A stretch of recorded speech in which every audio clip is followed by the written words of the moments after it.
I call the Leader of the Opposition. Thanks very much, Deputy Speaker. If I can first of all explain what's in front of us. This year, before the budget, between the Houses of Parliament, there were 5 weeks on the sitting schedule before we got to budget week. Last year, there were 5 weeks of parliamentary sitting before we got to the budget. The year before that, we had, guess how many weeks? 5 weeks of sitting before we got to the budget. In 2015, quite an exceptional year before we got to the budget, we had 5 weeks. 5 weeks in 2015. 2014, 5 weeks. 2013, 2013 we actually had 6 weeks. 2013 we actually had 6 weeks. In what's just been tabled before the Parliament,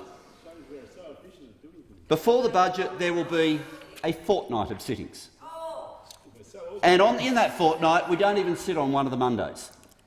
So I think the most important thing to realise here, first of all, I'm going to quote someone who only last week was described as a legend. Only last week was described by the Treasurer as a legend. And the quote is this: "What strikes me is a government that does not have an agenda does not need to sit. Unfortunately, the sitting pattern gives away what Australians know about this government, which is that it does not have a plan for the future and it does not have an agenda. Why doesn't it have to sit? There are 2 reasons. First of all, it doesn't have a plan for the future for the Australian people. Secondly, it cannot rely on its numbers in the House to pass legislation to win a procedural vote." Now, some people might like to think that the reason this government has given up, and be in no doubt, this is a surrender from this government. This is a decision from this government that the last thing they want to do is govern. The last thing they want to do is govern. And so they've decided, having already explained pretty much that budget week will be the final week before we go to the polls, that there will be a total of 10 days of parliament sitting, 10 days of parliament sitting before the next election. Now, they've already been in a situation from the first day that this parliament sat, this week, where they had to vote for things that they don't believe in order to avoid the humiliation of the fact that what began this term with the Leader of the House boasting about it being a strong working majority to being a hopeless, dwindling minority. And that is all they've become.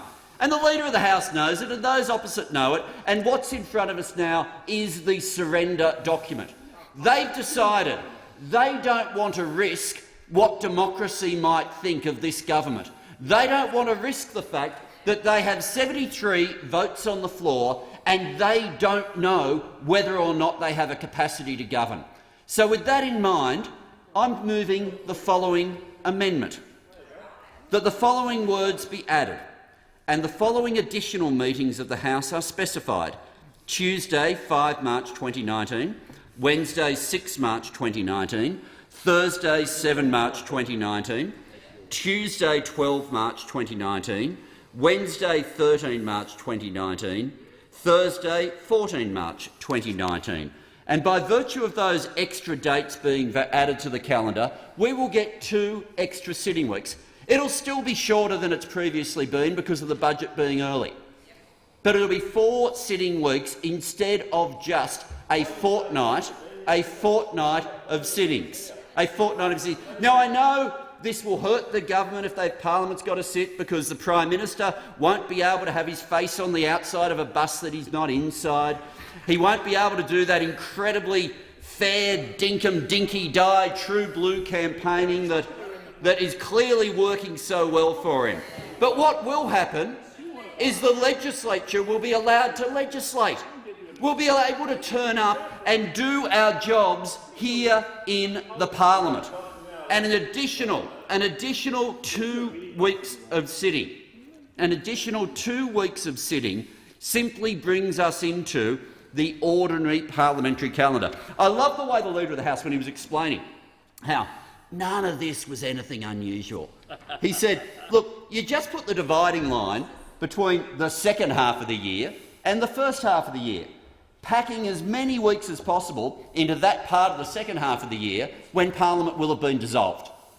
And that bingo, you've suddenly got a first half of the year because of an election that will have only sat for 3 weeks. Only sat for 3 weeks. Now, when Parliament... Shut up, Luke. When you talk to your show, you're stupid. The concept of an interjection is meant to be that it helps. And so, for those opposite, and to the crossbench, because this will come to a vote, we have an attempt by the government to render the crossbench as irrelevant as possible. We have a calculated attempt from the government to try to make sure that they eliminate the risk of a majority forming against them. Now, they know already that it's not going to be a problem for confidence and supply. Enough people have given them that guarantee. What the parliament will be able to do, though, is debate issues. What the parliament will be able to do is debate legislation. What the parliament will be able to do is deal with amendments on a series of issues that this government simply wants to run and hide from.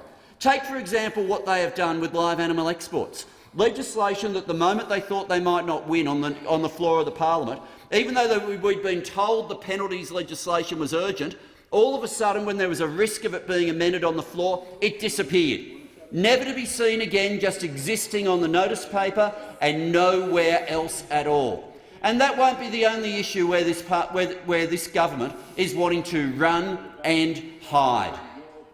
What's in front of us now will be an amendment that will very simply allow next year that, because the budget is early, we will sit 1 week fewer than we ordinarily do. But for anyone to claim that in the period from the beginning of the year to the 2nd of April, we can only turn up for a fortnight? Not even a full fortnight. 7 days is a government running and hiding.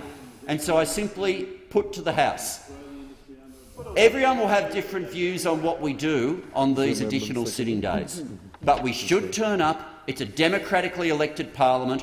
Our electorates voted for us to be here and to represent them.